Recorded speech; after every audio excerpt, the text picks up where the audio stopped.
Project Center in Windhoek, Namibia. My name is Alex Smith. I'm one of the two co-directors for the site. The other co-director is Joe Dwaron. Let's start by talking about where Namibia is located. It's in southern Africa. South Africa is to the southeast, Botswana is to the east, Angola is in the north, and on the west coast of Namibia is the Atlantic Ocean.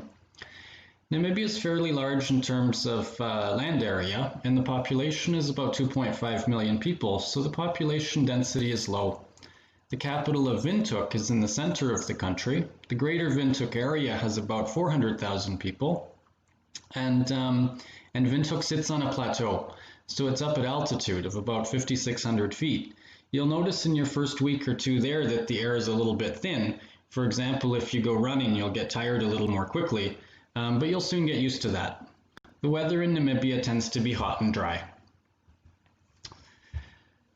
So Namibia was briefly a British colony, but most of its colonial history is German, and Namibia was later a part of South Africa until 1990. So as a country, Namibia is quite young. It's only 30 years old. The evidence of German and South African rule remains. For example, many of the streets have German names. The local cultures tend to be tribal, and many of the people there still speak a tribal language as their first language. However, the official language is English, and that makes it easier for us to communicate with people in Namibia. It also makes it easier for people from different tribes to speak to one another.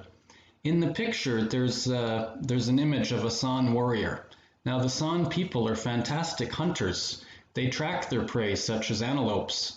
And then once they're able to get close enough, they use weapons that they make by hand in order to make their kill. It really is a fascinating culture.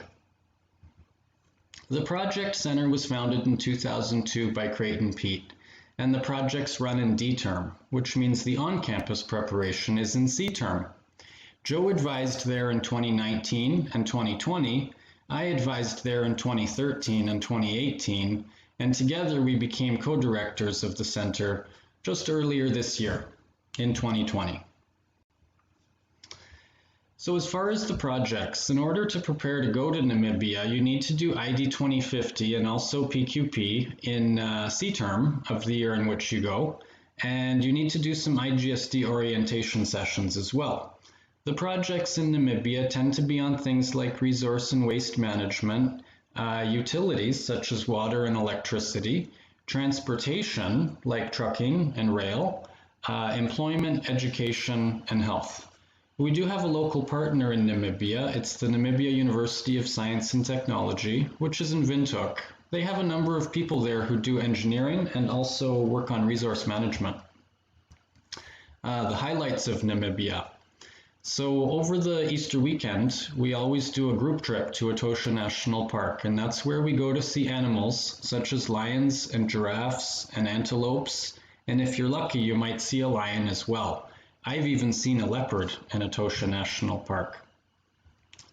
Another trip that many students plan over a weekend is one to Sossusvlei National Park. There you can go hiking on sand dunes and explore salt pans. It really is a great place to enjoy the outdoors. The Namib Desert is actually the oldest desert in the world. So if you like desert, it's a great place for you. Health and safety. Believe it or not, the most common health issue in Namibia is stomach trouble due to the local water. So we strongly recommend that you consume only bottled water. And even when you do that, many students have some trouble at some point during the term. If that's a major concern for you, Namibia might not be the perfect project center for you. Now, there is some theft in Namibia. It tends not to be violent, though. Namibia is a very peaceful country. But the way that the theft typically happens is that if you leave valuables unattended, they might just disappear. For example, if you leave a laptop unattended in a cafe, you should expect it not to be there when you get back. Now, we strongly urge you to be careful about your selection of adventure activities when you visit the desert, for example, and that's because regulation in Namibia is pretty low compared to in the USA, so you really need to take it upon yourself to make smart decisions about what's safe and what's not. We're happy to provide you with plenty of guidance about that issue.